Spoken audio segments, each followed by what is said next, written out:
Salut à tous, ravi de vous retrouver sur canalturf.com pour évoquer le programme de ce mardi 5 octobre, direction Chantilly pour le Quintet ainsi que la réunion principale.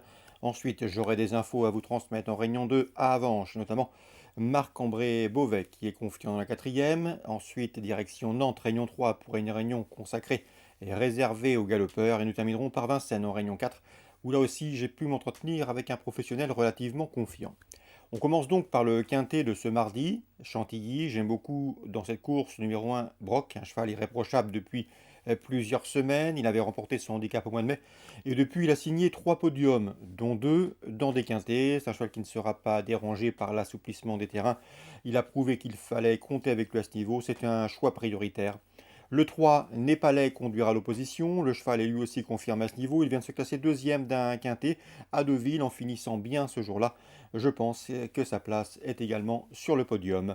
Le 7, c'est High Lady, une pouliche de qualité. Elle va prendre part à son sixième quintet. Elle compte déjà 2 podiums en 5 participations. Bonne deuxième à Longchamp dans un quintet disputé le mois dernier, où déjà ce jour-là, elle affrontait les mâles. Le 16, c'est Full Flow qui compte des performances dignes d'intérêt, 5 places de deuxième consécutives pour son début de carrière, ensuite une victoire dans un handicap sur le tracé proposé, celui des 2000 mètres. Sachez également qu'elle a déjà performé en terrain lourd, bref ici, sa chance est également à prendre en considération. Le numéro 6, c'est Coubird, qui, à mon avis, dans ce lot, peut venir pimenter les rapports. Un cheval qui pourra s'appuyer sur son expérience. Il a déjà pris part à 7 handicaps. Et sachez également qu'il a pris la deuxième place d'un quintet disputé cet été à Vichy. Pour les places, on se méfiera pour une cote du numéro 4, c'est Val Bassett, qui pour ses débuts dans les handicaps a tracé une bonne fin de course. C'était le mois dernier à Chantilly. Ici, l'allongement de distance devrait l'avantager si on en juge par sa dernière fin de course. Le 5 dans cette épreuve, c'est Magique Davier qui me semble en mesure de confirmer sa dernière victoire obtenue à Saint-Malo. C'était une ouverture de palmarès ce jour-là et ce effectué en terrain très souple. Donc malgré le raccourcissement de distance, il convient de s'en méfier pour une cote, tout comme le 11 Villa Vagram qui peut venir pimenter les rapports d'un quintet, une quatrième, cinquième place. Cette pouliche n'a jamais terminé plus loin que quatrième depuis ses débuts. Mieux encore, elle compte 4 podiums en 5 courses courues. Il faut donc se méfier de ses premiers pas dans les handicaps. En canon partant, j'ai retenu le numéro 8, Super Sonic. Un résumé chiffré pour ce quintet du mardi 5 octobre. As 3, 7, 16, 6, 4, 5 et 11. Mais l'épreuve est ouverte. N'hésitez pas à élargir vos jeux et jouer à mon avis en champ réduit. Concernant la suite du programme, la deuxième, je pense qu'il faut faire confiance au 205 Albea, qui a débuté dans le bien composé prix de la Reboursière, se classant deuxième ce jour-là. Une bonne deuxième place, puisqu'elle était devancée par une certaine Mangoustine. Mangoustine qui a depuis gagné à Paris une listed et qui est très estimée par la famille Rossi. Donc la ligne est excellente, la pouliche doit l'être tout autant. Le 205 Albea. On lui opposera dans cette course le 203 Twilight, proche de sa course, qui ne devrait plus tarder à la retrouver. Et le numéro 4, Task, qui à mon avis est perfectible. Le 205 pour la victoire, pour les couplets trios, le 3 et le 4.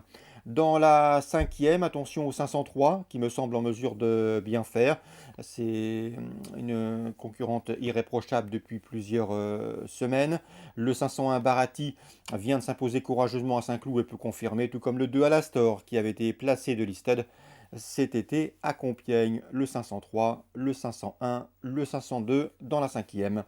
Dans la sixième, j'aime beaucoup le 604 Hauenholf qui après des sorties infructueuses dans des quintés baisse de catégorie. Il se présente en effet au départ d'une course à réclamer avec de sérieuses prétentions.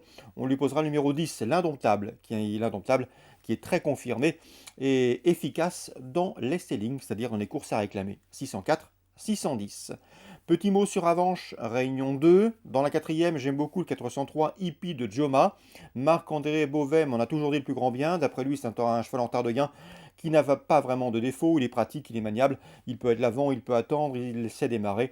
Bref, c'est un cheval de qualité et appréciable, en tout cas une valeur sûre dans ce genre de tournoi. 403 Hippie de Joma, candidat au succès. On passe à Nantes, Réunion 3, la première, j'aime beaucoup le 103 Beaujac qui a effectué des débuts encourageants. Troisième, bon finish ce jour-là. Son jour est proche, il devrait pourquoi pas inquiéter Le probable favori, le 101, Spirit Charm, régulier, et qui mériterait amplement de voir sa régularité récompensée par un succès. 103, 101, choix préférentiel. Dans la troisième, sachez qu'Alain Quetil présente le 304 Intimate, un AQPS qui travaille bien le matin. Il faut s'attendre à le voir bien débuter.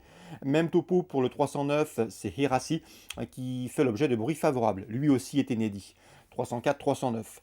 Dans la sixième maintenant, je vous recommande le 601 Monacoville, 2 courses, 2 victoires, 2 victoires obtenues sur cette piste nantaise. De quoi ici lui accorder un large crédit dans cette grande course de l'Ouest présentée Donatien Sourdeau de Beauregard. On lui posera le 602, à savoir Particulier Dream, qui reste sur 2 encourageantes places de deuxième, 601, 602.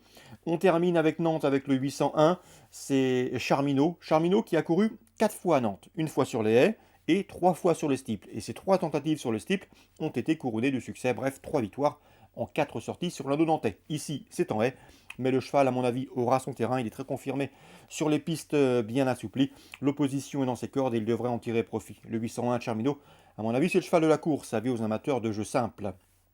Concernant Vincennes, Vincennes en Réunion 4. Grégory Ledoux, dans la cinquième, présente le 502 Ivana Bella. Vous vérifierez son numéro, je l'ai mal noté. En tout cas, c'est Ivana Bella, présenté Grégory Ledoux. L'interview sera certainement disponible sur notre site. Eh bien, sachez que Grégory Ledoux est assez confiant, c'est une pouliche qui progresse, qui évolue dans le bon sens et qui est performante depuis qu'on a procédé à certains réglages. Donc, confirmation attendue ici, notons qu'on s'attache les services d'un pilote. Dans la sixième, le 609 First Dream s'annonce redoutable à mon avis. Ce cheval a de la marge en pareille société, c'est-à-dire dans les courses réservées aux drivers amateurs. Le 609 First Dream et dans la cinquième, c'est Ivana Bella, entraînement Grégory Ledoux. Si ce programme vous a plu, n'hésitez pas à le partager, à le liker et à le faire connaître surtout. Un très bon jeu à tous, rendez-vous demain pour une nouvelle émission.